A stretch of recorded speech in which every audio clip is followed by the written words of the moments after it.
You've watered this grow bag once or twice today, each time the water pours out from the bottom, each time the leaves droop again. You're starting to think this plant is just done. It's not. Your water is leaving before it ever reaches the roots. Water draining from the bottom of your grow bag means almost nothing. It only proves that the water found an exit, not that it found your roots. Containers are often watered until water runs out from the bottom, but go ahead and check the center anyway. It may still be bone dry. This is actually one of the most frequently asked questions among gardeners. I watered it and it still wilted. What's wrong with my plant? Nothing may be wrong with the plant. The water simply never reached the roots. Let's fix this now. And it starts with something called hydrophobic soil. Where did the water go? Let us begin with a question. When you pour water onto a grow bag, where do you imagine it goes? Most of us picture the water spreading evenly across the surface, moving slowly downward, wetting every root, and finally allowing the excess to drain. That is the ideal version. But water usually follows the easiest available path, and dry potting mix does not always cooperate. When some peat-based potting mixes become extremely dry, they can become difficult to re-wet. The scientific word is hydrophobic. That simply means the dry material begins resisting water instead of absorbing it readily. Now watch the top of this bag. The water has vanished, but that does not tell us where it went. As potting mix dries, it can shrink slightly and pull away from the side of the container. That creates a narrow gap. Water reaches that gap, races down the side, and comes out underneath. From the outside, this looks like excellent drainage. Inside, however, the center can remain almost completely dry. This is why the plant may wilt shortly after you watered. The bag did not necessarily dry out within 3 hours. Part of it may never have become wet. The simple test. You do not need to guess. After watering, wait about 10 or 15 minutes. Then check the soil in more than one location, not only the top. Push a wooden skewer, chopstick, or your finger into the center, close to the edge and deeper into the pot. If the top centimeter is dark, but the skewer comes out dry from below, your watering did not reach the full root zone. You can also lift the bag. A properly hydrated grow bag should feel dramatically heavier than a dry one. Learn that weight. It is more useful than following a fixed instruction such as give each bag 2 liters. 2 liters may completely hydrate one mix. In another bag, most of it may run through one narrow channel. So the first question is not, how often should I water? The first question is, did this watering actually recharge the soil? How to re-wet a dry bag. Suppose you discover a dry center. Do not respond by pouring the next 10 liters quickly. The same channels will carry the next 10 liters out. Instead, water in stages. Apply a small amount slowly across the full surface. Then wait. Give the dry particles time to begin absorbing it. Return after several minutes and water again. For a severely dry, movable grow bag, you can place it temporarily in a shallow tray of water. The mix will begin drawing water upward. This is bottom watering, but do not leave an ordinary grow bag standing permanently in deep water. Roots require oxygen as well as moisture, and continuously saturated media can create a different problem. For a large bag that cannot be moved, use a slow hose trickle, several drip points, or repeated small applications. The important word is slow. You are not trying to flood the container. You are trying to persuade dry material to accept water again. But what if the whole bag really is dry? Now we reach the second possibility. You check several areas. The mix was completely wet after watering, and several hours later, it really has lost a large amount of moisture. In that case, the water may be leaving through 3 main doors. The first door is the soil surface. Sunlight and moving air pull moisture from exposed potting mix. The second door is the fabric. Unlike a plastic wall, the porous side of a grow bag allows more air exchange around the media. That can be useful for root aeration, but it also exposes a much larger area to drying. And the third door is the plant itself. Plants do not simply store the water you give them, they move it from the roots through the stems and eventually release much of it through tiny openings in their leaves. This is transpiration. A young tomato with 6 leaves may use a modest amount. The same tomato, weeks later, may have dozens of large leaves, several stems, and developing fruit. Same grow bag, completely different water demand. This is why a watering routine that worked in April can fail in June. The plant changed, the temperature changed, the wind changed, but the watering schedule did not. The size trap. Here's another question.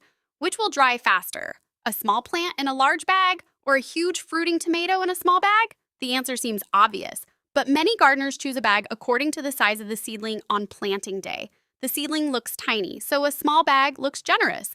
3 months later, the bag contains far more roots and far less free-growing medium. That matters because the potting mix acts as the plant's water reservoir. A smaller reservoir can still be filled properly. It simply stores less usable water. So, when a mature cucumber, tomato, or squash empties that reservoir, the soil moisture can fall rapidly. At that point, watering more often may genuinely be necessary, but increasing the effective soil volume using a larger container next season or reducing extreme afternoon exposure may be the better long-term correction. Is the mix too draining? Growers are constantly warned about poor drainage, so we add bark, we add perlite, we try to make the mix light and airy. That can be helpful, but drainage is not the same as hydration. A useful container mix must do two jobs that appear to oppose each other. It must hold enough plant available water, but it must also preserve enough air around the roots.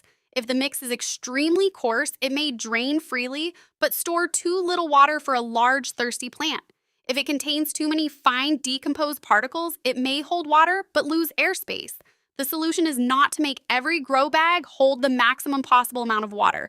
The solution is balance. If your mix becomes dry exceptionally fast, examine it. Does it contain mostly large bark pieces and perlite with very little moisture retentive material? Has old organic matter broken down and the volume collapsed? Is the bag only half full because the mix settled?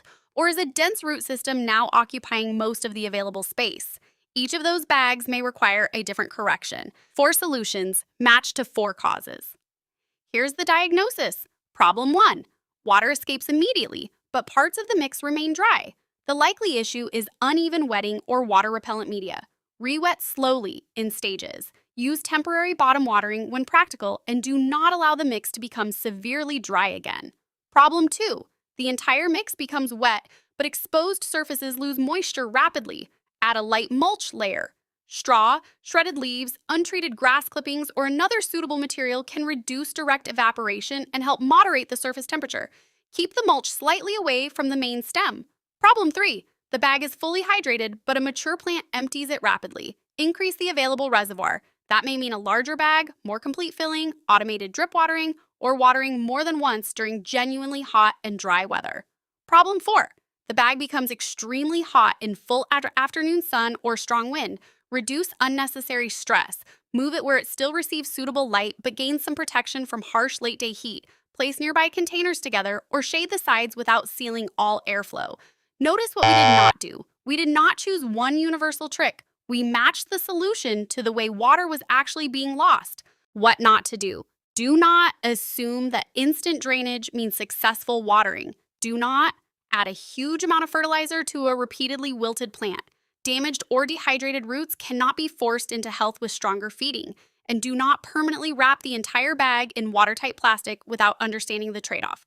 You may reduce side evaporation, but you will also change the air movement and drainage behavior that made the fabric bag different from a plastic pot. At that point, you may be better using a suitable plastic container from the beginning. Also, do not follow a rigid watering calendar. Every morning is not a measurement of soil moisture. It is only a time. A cool, cloudy day and a hot, windy day should not automatically receive identical treatment.